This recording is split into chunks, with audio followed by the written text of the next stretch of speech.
Today, we are talking about adrenal fatigue. This is an incredibly common issue. I'm helping clients with this just about every single day. It seems like it's very pervasive.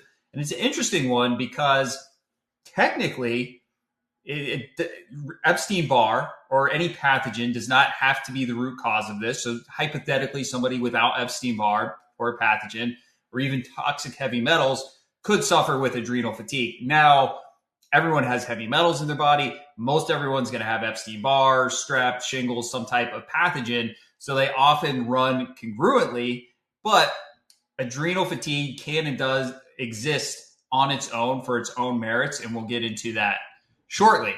Now, this is something that is widely known in the functional health arena, but they typically end up just like they want to measure your hormones. They want to do the salivary hormone testing, and they just get kind of hyper-focused on these little windows into what's actually happening with the adrenal glands, which is totally unnecessary. And we'll talk about all that momentarily. But to break it all down, your adrenal glands, which sit on top of your kidneys, produce hormones. So they produce stress hormones, like your fight or flight hormones, adrenaline, cortisol, things like that. They also have a lot to do with your sex hormones as well.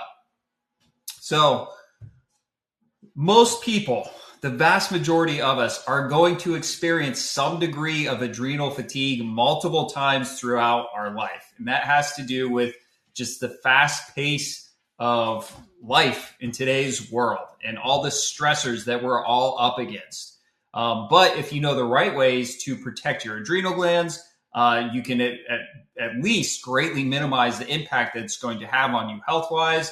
And if you take enough steps, you can pretty much avoid it altogether. Now, adrenal fatigue, people kind of want to lump all fatigue into one like group, and that's not quite accurate. So there's adrenal fatigue, and we'll talk more about like what the signs and symptoms of that are. And then there's more a neurological fatigue, like myalgic encephalomyelitis, chronic fatigue syndrome. That's on a different level of fatigue. People dealing with that, usually they're not just struggling to get through their work day, and they usually aren't working at all, and they might be stuck on the couch or stuck in bed for most of the day. Or if they try to go do some type of what most people would consider easy physical exertion, that could wipe them out for the rest of the day into the next day. So that is Epstein-Barr, inflaming your entire nervous system in stage 4. That's a different ballgame. Now, you can have ME/CFS and adrenal fatigue at the same time, sure. But if we're just talking about adrenal fatigue, that is a different category of symptoms than ME/CFS. And what ultimately can lead to adrenal fatigue is stressful situations. So, this could be, lots of lower grade stress that just builds up over time, or you could have one of those big life stressors like a divorce, loss of a loved one, getting fired from a job, all these impacts that happen throughout life that they can produce the level of stress necessary to throw your adrenal glands out of balance. Another thing that is common is going through the delivery of a child for females. That puts a huge strain on your adrenal glands by design. The female body needs to have that adrenaline to push the baby out. But if other things are not going so well inside the body, that can be what spurs on this adrenal fatigue. So it leads to your adrenal glands just being burnt out, because your adrenal glands they're wonderful because they are designed to provide us with those fight or flight hormones. But they're not designed to produce those fight or flight hormones all the time. And our bodies aren't designed to handle that level of those hormones all the time. So this is what leads to adrenal fatigue and burnout.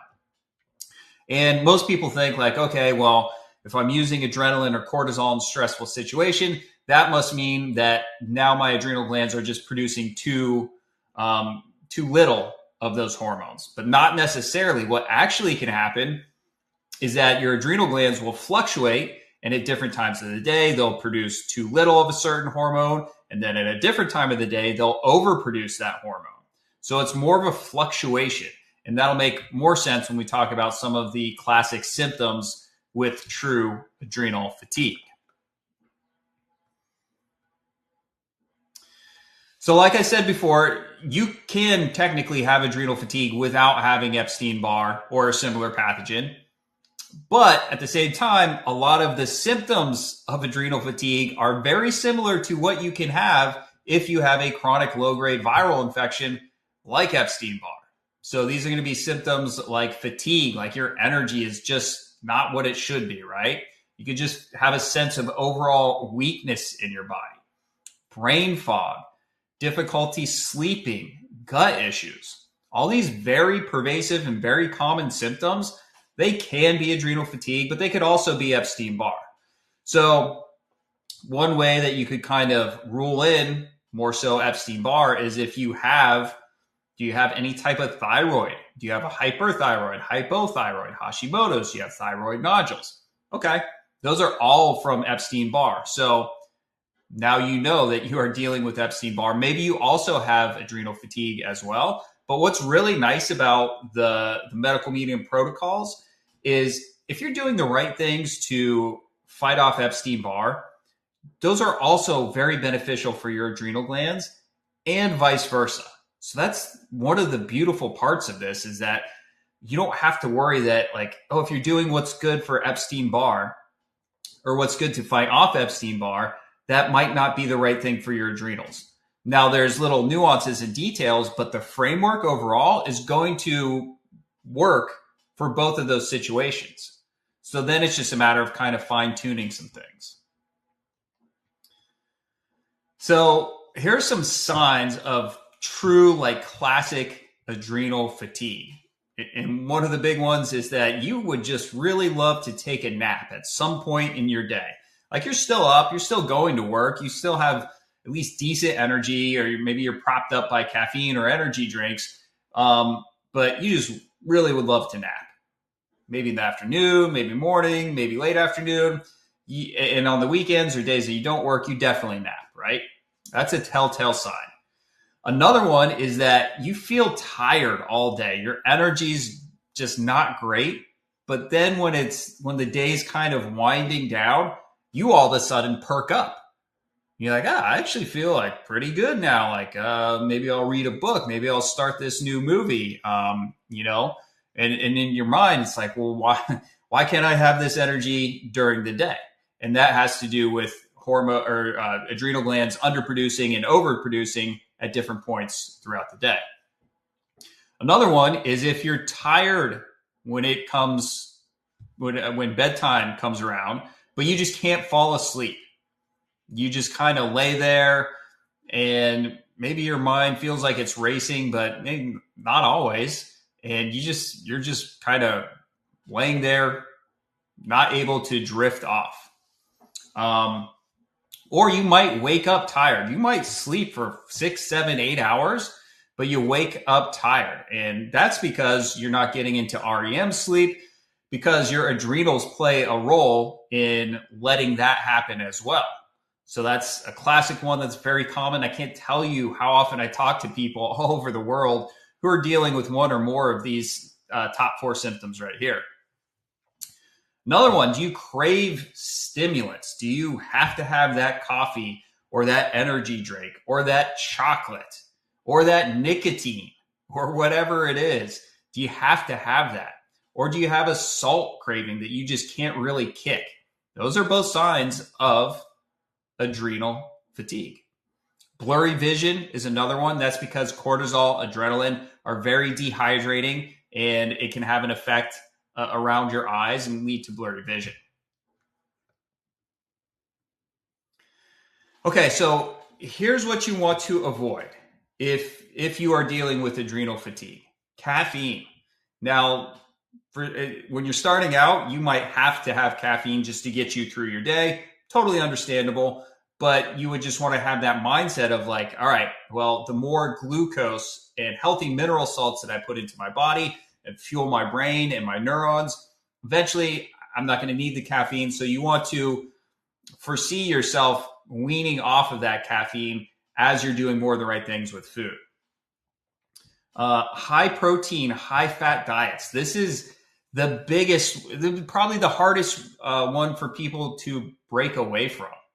And honestly, when you go talk to a lot of natural or functional or certainly traditional doctors, and you tell them, you list those signs and symptoms of true adrenal fatigue, what's one of the first things they talk about, if they talk about diet at all? It's like, oh, were you getting enough protein? Was it good quality protein? Are you getting your healthy fats? Because, healthy fats have a lot to do with hormones. You get pushed in that direction, it is the worst thing that you can do if you have adrenal fatigue, because those high fat, high protein diets require more adrenaline. Every time you eat, even a healthy fat, I'm not saying you can't have any healthy fat, but every time you eat one, your adrenal glands will release adrenaline to disperse that fat out of your bloodstream as quick as possible. So that's a big mindset shift that has to take place. And I'm working with my clients on this very often because, myself included, we all grew up believing and being told that you have to have enough protein. You have to have enough protein. It's not true. Well, you'll get plenty of protein as long as you're not starving yourself and you're eating healthy foods that are actually healing and cleansing to the body and the adrenal glands. You don't have to worry about protein. Fasting and intermittent fasting, that's another big one that people who are looking for energy boosts, they'll go to. And that also is very hard on your adrenal glands. Believe it or not, you cannot starve your way into better health. That's not how the human body works. You need to nourish your body. Yeah, you cannot punish your body into behaving better. Adrenal glandular supplements. So these are supplements that might have some type of animal adrenal gland package in there. And these definitely can make you feel good when you take them. But again, it's just acting like a steroid. It's acting like it's the same as like the pharmaceutical model of symptom treating. It's like, no, something's wrong with your adrenals. Well, take this other adrenal and maybe you'll feel better. And that can work, make you feel a little bit better for a little while, but it's actually working against it because that's a toxic form of adrenaline that's getting into your body that now your body, your liver, and your adrenal glands have to deal with. Reaching for salt or electrolyte powders to kind of make up for this lack of energy that you're feeling is a go nowhere plan. I don't care if it's the healthiest sea salt, Himalayan salt, Celtic salt, whatever, the electrolyte powder with the most science behind it. These are not whole food forms of what your body actually needs. And you're right. These people are right to think that we need healthy salts. These are not healthy salts. You need mineral salts that come from foods like leafy greens and celery, things like that. That's what your adrenal glands are actually craving. And once you give them enough of that, the cravings get better and better. They start to go away. So this is what you do want to bring in if you have adrenal fatigue. You want to bring in foods that are rich in potassium, sodium, and glucose. Fruits and vegetables. That's the combo.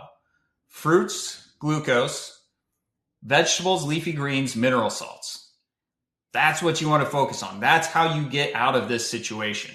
You also want to graze throughout the day. So you don't want to go longer than like an hour and a half without snacking on some fruits and vegetables, on some healthy glucose and mineral salts. That's going to take a lot of pressure off of your adrenal glands. They don't have to kick in and provide any type of energy to get you through the day if you're constantly bringing in some healthy foods like that. You want to try to avoid external stressors as much as possible. Now, look, everyone's going to be exposed to stress to some degree on this planet. That I understand that's a fact of life, But if there are things that you can move around, situations that you can avoid to limit stress, that's going to work in your favor. If not, that's okay. You can still heal because once you start to nourish your adrenal glands, they start to balance out very nicely. Adaptogenic herbs, nettle, ashwagandha, those can be very useful. Celery juice is a top healing food for anything, but it's rich in mineral salts. The adrenal glands absolutely love it. Helps to revive them, bring them back to life. And then the number one most adaptogenic food on planet Earth is the wild blueberry. That has amazing adaptogenic qualities to it. So it's a great idea to eat wild blueberries every single day. So if you're able to put enough of these pieces together, that's when these adrenal issues start to turn around and you can start to get your life back and feel better and better. It can be done. People do it all the time. It's just a matter of getting it dialed in for what it's going to look like for you, because the framework's the same. It can just look different in exactly what foods someone's doing and exactly how many of the protocols they need to do. But 100% it can be done.